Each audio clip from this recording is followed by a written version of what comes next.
Monsieur le témoin, rebonjour. Bonjour, Maître Altis. Alors, nous allons passer à un sujet un peu différent, si vous permettez.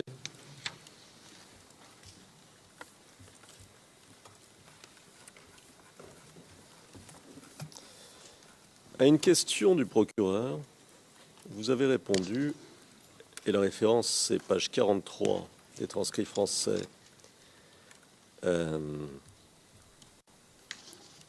du 13, c'est-à-dire d'hier, me semble-t-il, ligne 18.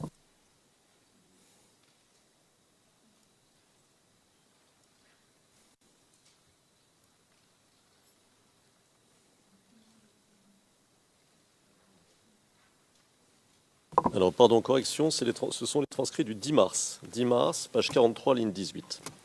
Transcrits français. Alors, et je vous cite. C'est à Abobo-Gare qu'il y avait beaucoup de tueries de la part du commando invisible, et donc il fallait une mesure administrative ou militaire pour empêcher cela. Fin de citation. Alors je vais revenir sur la mesure administrative ou militaire un peu plus tard, mais je voudrais d'abord vous poser la question de savoir de quelle tuerie vous vous souvenez. Vous nous avez dit tout à l'heure que le commando invisible se répandait partout à Abidjan, qu'il était dangereux partout, que vous aviez été vous-même ciblé. Mais là, vous parlez d'Abobo-Gare et de nombreuses tueries. Est-ce que vous pouvez nous donner des exemples dans ce quartier ou aux alentours de ce quartier, des tueries dont vous vous souvenez? Merci, Maître. Premier quartier, c'est Anokwa Kouté. A-N-O-U-K-O-U-A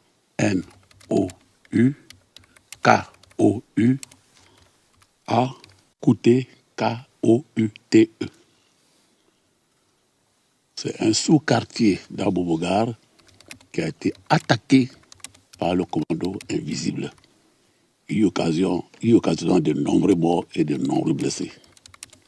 Les populations qui en avaient la capacité ont réussi à fuir cette zone-là et tous les rescapés qu'on a pu récupérer ont été regroupés dans des églises et dans des temples à Abidjan.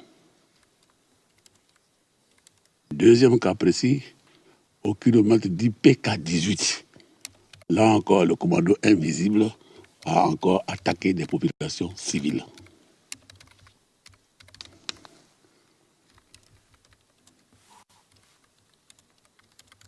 C'est tout, maître. Deux cas précis. D'accord. Et ces populations, devant ces attaques, qu'est-ce qu'elles ont fait?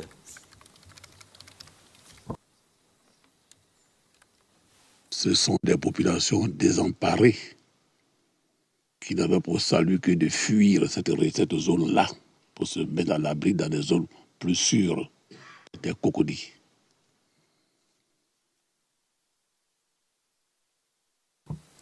D'accord. Donc vous disiez, face à ces tueries, toujours c'est je reprends le petit extrait que j'ai cité, il fallait une mesure administrative ou militaire pour empêcher cela. Et vous faites référence à ce que vous disiez 2 lignes plus haut, le même jour, à propos du couvre-feu. Je vais vous citer. C'est donc transcrit français du 10 mars, page 43, ligne 16.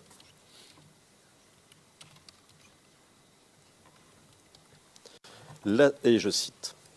Compte tenu de la situation sécuritaire délétère dans la commune d'Abobo-Gare, il est donc question d'un couvre-feu dans cette zone-là, mais ce couvre-feu n'a jamais été mis à exécution. Fin de citation. Donc, première question. Vous nous avez expliqué les tueries, en prenant 2 exemples, les tueries de la part du commando invisible. Vous avez dit qu'il fallait une mesure administrative ou militaire. Ici, il s'agit d'une mesure administrative, le couvre-feu. Ma question, est-ce que le couvre-feu était une mesure adaptée face à ces tueries et désordres? Il a dû avoir une erreur de langage, mais il a été plutôt question, face à cette tuerie-là, de déclarer à Bobogar zone de guerre. Mais cette mesure n'a jamais été appliquée.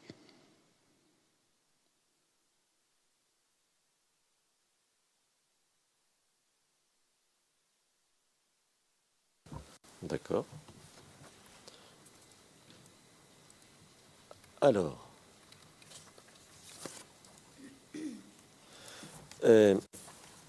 ça n'a jamais été mis en œuvre.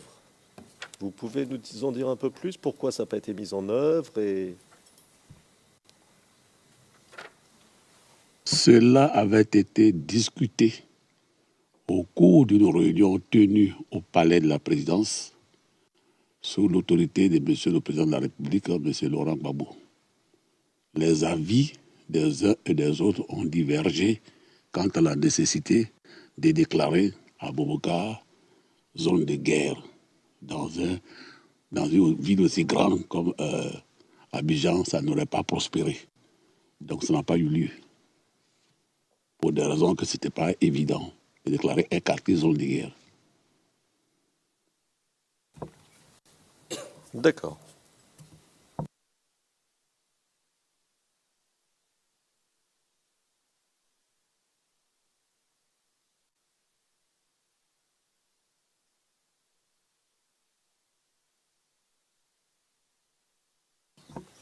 Alors, à propos d'Abobo, est-ce qu'à votre connaissance, après une certaine date, il n'y a plus eu de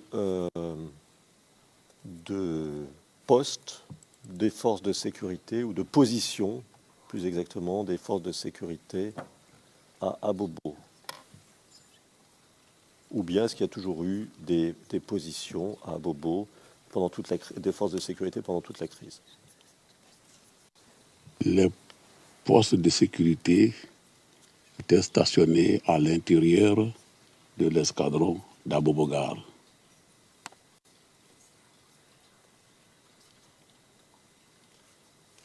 Et au niveau de la Maca, pour empêcher la progression observée du commando invisible vers Abidjan centre.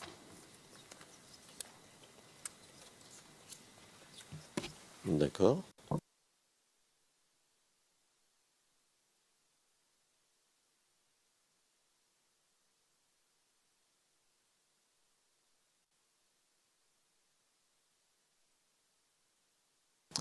Alors, à propos du commando invisible et d'autres groupes armés pendant la crise, avez-vous été informé en tant que commandant supérieur de la gendarmerie, à un moment donné, et peut-être par exemple avant le début de la crise, c'est-à-dire avant même les élections, juste avant les élections présidentielles, ou pendant les élections présidentielles, ou juste après les élections présidentielles, de l'infiltration à Abidjan de groupes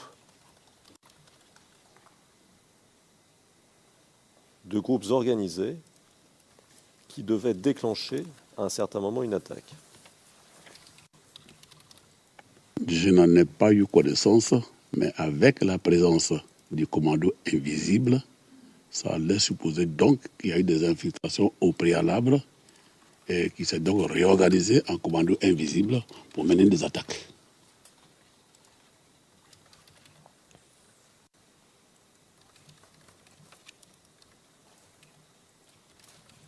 Avez-vous été informé, toujours juste avant les élections, pendant les élections ou juste après les élections présidentielles, ou à un moment quelconque d'ailleurs, de l'existence de caches d'armes? De caches d'armes, je n'en ai pas eu connaissance, puisque tout se faisait dans la paix pour organiser la sécurisation du processus électoral. Cela n'exclut peut-être pas que des gens qui avaient d'autres intentions ait organisé des caches d'armes.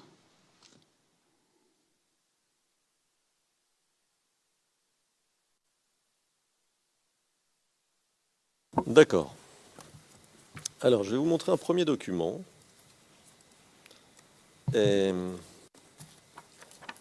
Qui est référencé CIVOTP 0043 04 10.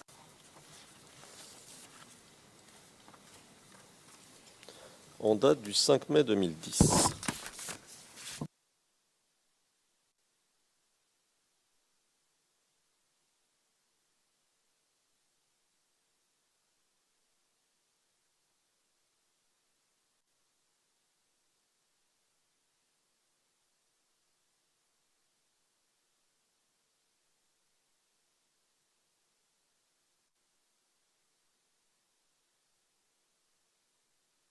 Alors, vous voyez le document, monsieur? Peut-être on peut... Oui, parfait. Est-ce que ça vous va comme agrandissement? Oui. Bon. Alors,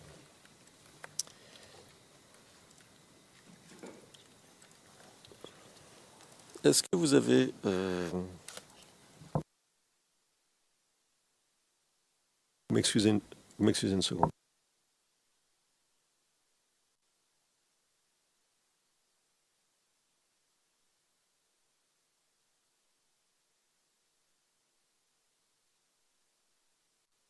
Alors, monsieur, est-ce que ce document vous a été destiné? Oui, le commandement supérieur en est destinataire. D'accord.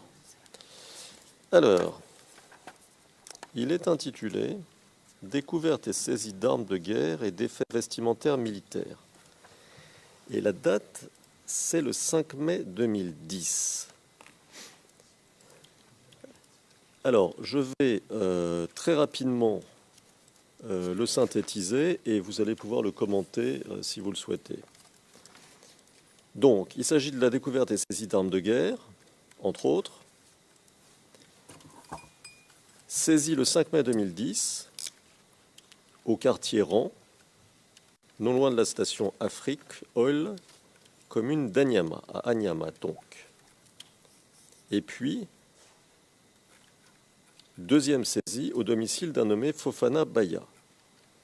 Et on parle de RPG, de SIG, de pistolets mitrailleurs, de Kalachnikov, bref, de nombreuses armes, de roquettes anti-chars, de roquettes antipersonnelles, de toutes sortes de munitions, et de cartons, de 4 cartons contenant différents treillis de l'armée, de la gendarmerie et de la police. Pas tout le monde. Ah oui, pardon. Oui, vous avez tout à fait raison. Confrère, nous allons... Pardon, monsieur, parce que j'étais en train de synthétiser, mais je vais demander à ce qu'on, en même temps que je parle, on le lève pour qu'on puisse suivre. Vous avez tout à fait raison, merci.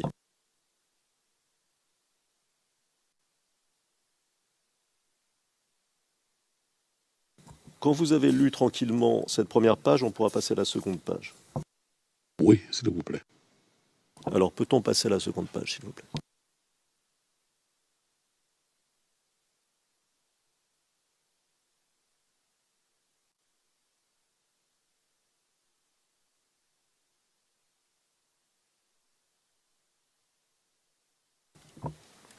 Alors, vous avez lu?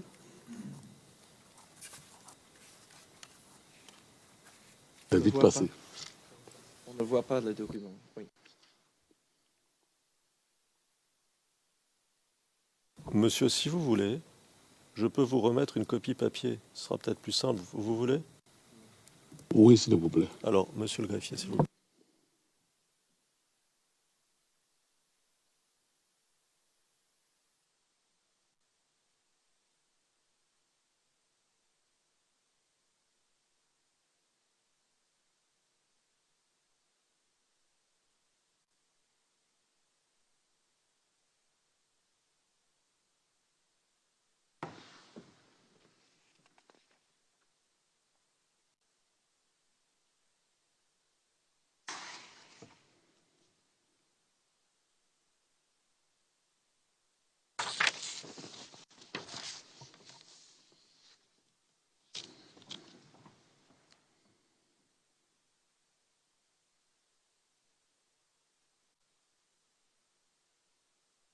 Oui. Bon, parfait. Alors, est-ce que vous vous souvenez de de cet incident particulier, de la découverte de cette cache d'armes? Je ne m'en souviens pas du tout. Et le nom Aondion, qui est sous le cachet en bas, ne me dit rien du tout au niveau de mes hommes qui étaient à Diamant. D'accord. Est-ce que vous vous souvenez d'autres incidents ou d'autres découvertes, si vous préférez, de caches d'armes? Non, je ne m'en souviens plus. Je ne m'en souviens pas du tout.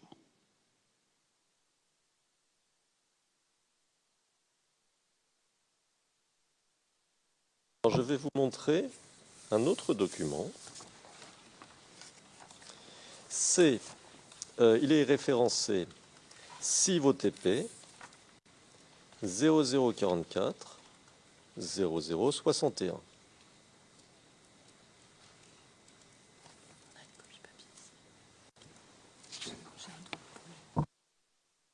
Could you please indicate the level of... Référé d'audience, est-ce que vous pourriez nous dire quel est le niveau, le statut de confidentialité du document?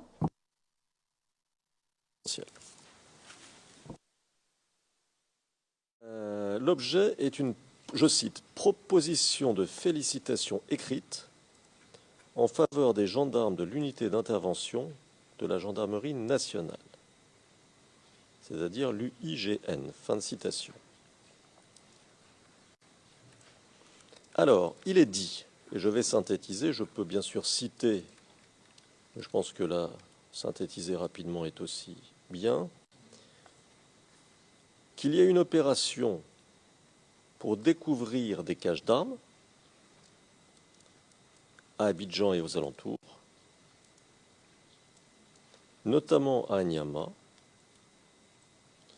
et que les gendarmes ont découvert un arsenal, alors je cite cette fois-ci, ont découvert, je cite, un réel arsenal de guerre composé comme suit: 5 LRPG, 1 AA-52, 1 T-56, 5 SIG, 2 AK-47,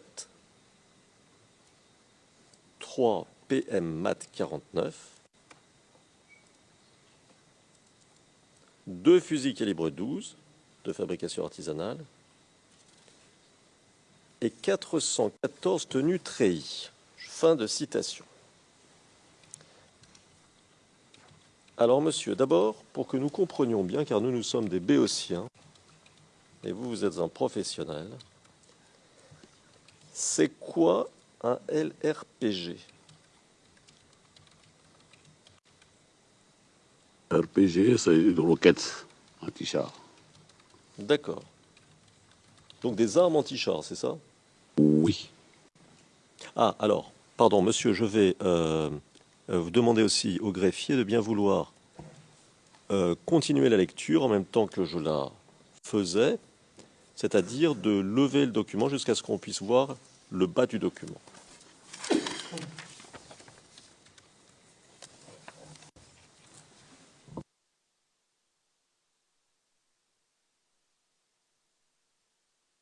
Encore un peu.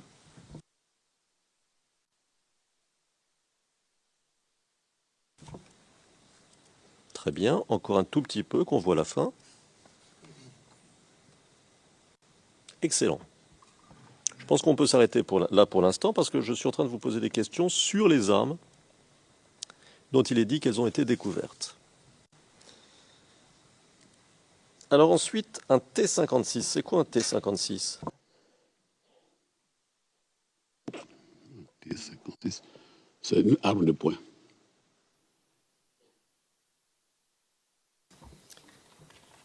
« 5 SIG. C'est quoi des SIG? Ce sont des armes qui ressemblent au Kalachnikov.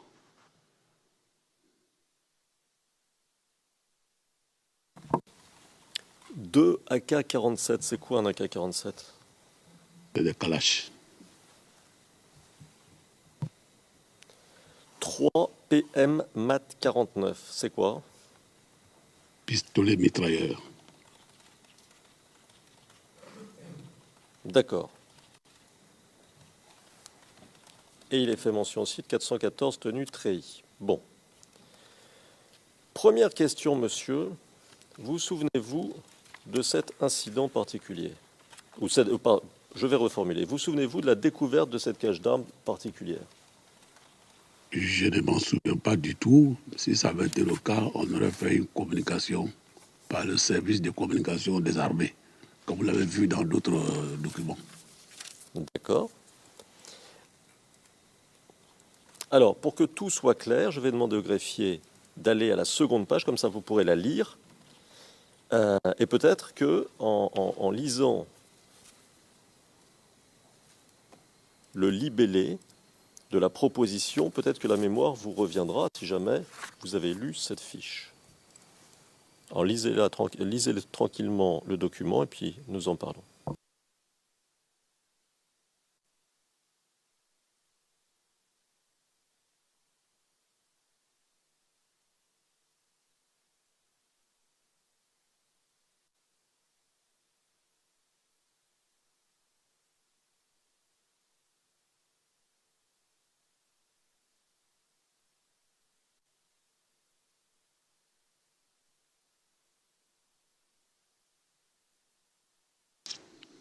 Oui. Alors, est-ce que cela vous rafraîchit un peu la mémoire? Est-ce que vous vous souvenez de cette découverte particulière d'une cache d'armes ou pas plus que tout à l'heure? Pas plus que tout à l'heure. Si ça avait été le cas, l'individu, on l'aurait déféré. D'accord. Your Honors. Monsieur Desmirgeon, Monsieur le Président.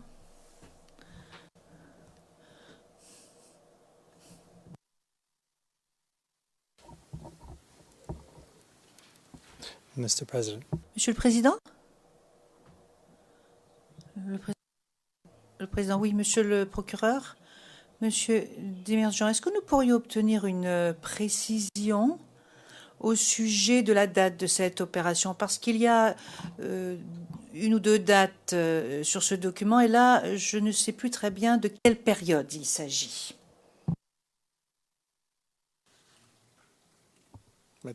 Oui, merci Monsieur le Président. Je ne suis pas sûr d'avoir compris exactement le sens de votre intervention, confrère, parce que j'ai lu au témoin un document et je ne peux vous dire que ce qu'il y a sur ce document, que vous en savez autant que moi et j'en sais autant que vous. Et comme le témoin ne se souvient pas de l'opération elle-même, je ne suis pas sûr qu'on puisse obtenir beaucoup plus. When is the... Le Président, mais quelle est la date du document?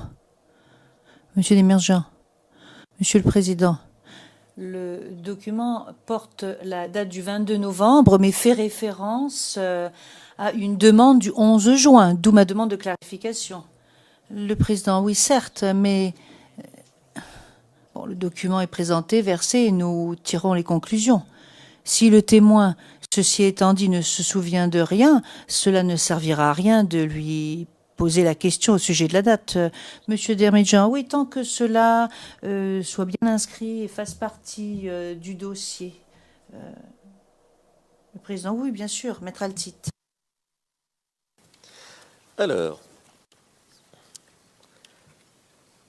nous allons nous placer cette fois-ci un petit peu avant la crise de 2010, plusieurs mois avant, mais pas très longtemps. Que saviez-vous, en tant que commandant supérieur de la gendarmerie, d'un recrutement éventuel de mercenaires au Burkina? Avez-vous eu des informations sur un recrutement de mercenaires au Burkina dans les mois qui ont précédé les élections présidentielles ivoiriennes de 2010? Non. D'accord.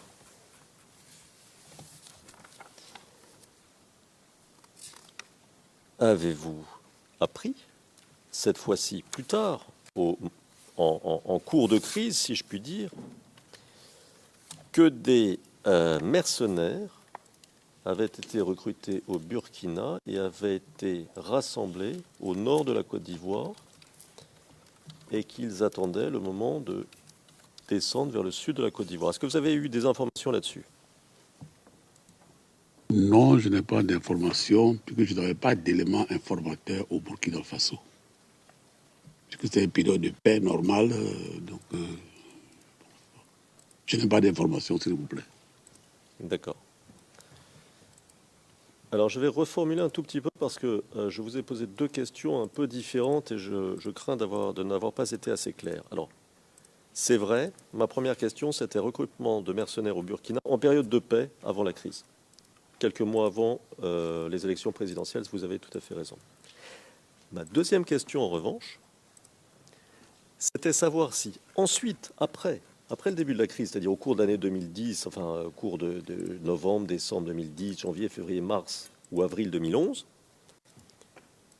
vous avez appris, donc en pleine crise, que des mercenaires recrutés au Burkina Faso avaient été rassemblés au nord de la Côte d'Ivoire. Et pas, ils n'étaient plus au Burkina, là, ils étaient passés au nord et attendaient de descendre vers le sud. Là, on est en pleine crise. Est-ce que vous avez des informations là-dessus à ce moment-là? Non, je n'avais pas d'informations là-dessus. D'accord.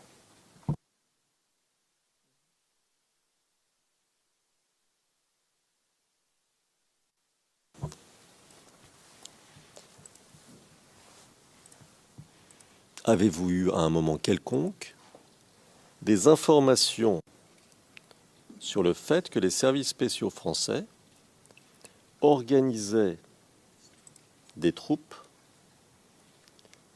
pour descendre dans le sud de la Côte d'Ivoire et mettre en place le président que la commission électorale avait dit élu, Alassane Ouattara? Non, je n'ai pas d'informations. D'accord.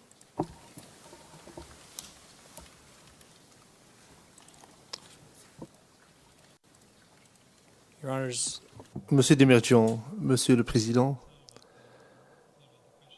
il ne s'agit pas tellement d'une objection contre question, mais quelle est la base, quelle est la fondation sur laquelle repose cette question? Le Président, c'est une question. Monsieur Demirjian, oui, bien sûr, mais il faut qu'il y ait des fondements, une base. Il ne s'agit pas de partir à la pêche, d'aller à la pêche. Le Président, mais pourquoi? Et c'est une question. Ça, après tout, ce témoin, c'est le chef de la gendarmerie de Côte d'Ivoire. Toute question qui se rapporte à ses connaissances éventuelles est autorisée par la Chambre. Le président, monsieur Demirjian, oui, mais les informations doivent être basées sur... La question doit se fonder sur des questions... ou sur des informations. Donc, qu'est-ce qui... sur quoi repose cette question, le président? Je pense que le fondement, c'est la présence même de ce témoin, c'est la qualité du témoin, étant donné les fonctions qu'il occupait à l'époque de la crise. S'il sait quelque chose au sujet de tel ou tel autre sujet, je ne vois pas en quoi est-ce que c'est une question qui ne devrait pas être autorisée, qui ne devrait pas être posée à ce témoin. Monsieur Desmaisons, je vous remercie, Monsieur le Président. Maître Altine. Alors, monsieur, vous avez parlé de l'hôtel du Golfe. Que saviez-vous en tant que responsable de la gendarmerie sur le nombre de soldats ex-rebelles devenus force nouvelle qui étaient cantonnés à l'hôtel du Golfe au moment de la crise? On parle de la crise, hein, enfin de la crise de 2010, c'est-à-dire juste avant les élections présidentielles et puis les mois suivants. Il y avait beaucoup de soldats au Golfe. Les soldats des forces armées des forces nouvelles, les soldats de l'ONUCI et de temps en temps des militaires français. Mais je n'ai pas de chiffres exacts.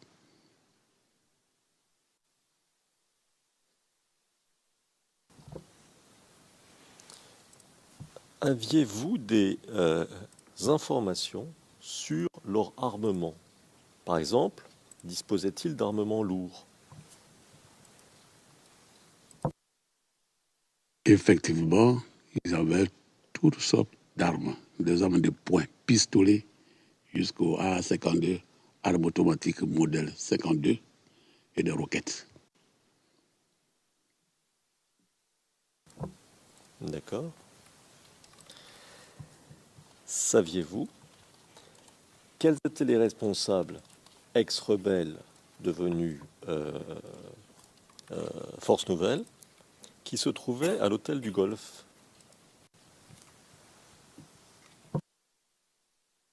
Le chef d'état-major adjoint des forces nouvelles, le colonel Isiaka Ouattara Di Ouattao, était au Golfe avec d'autres militaires, avec d'autres chefs de zone, Chérif Ousmane et bien d'autres. Voilà. Merci.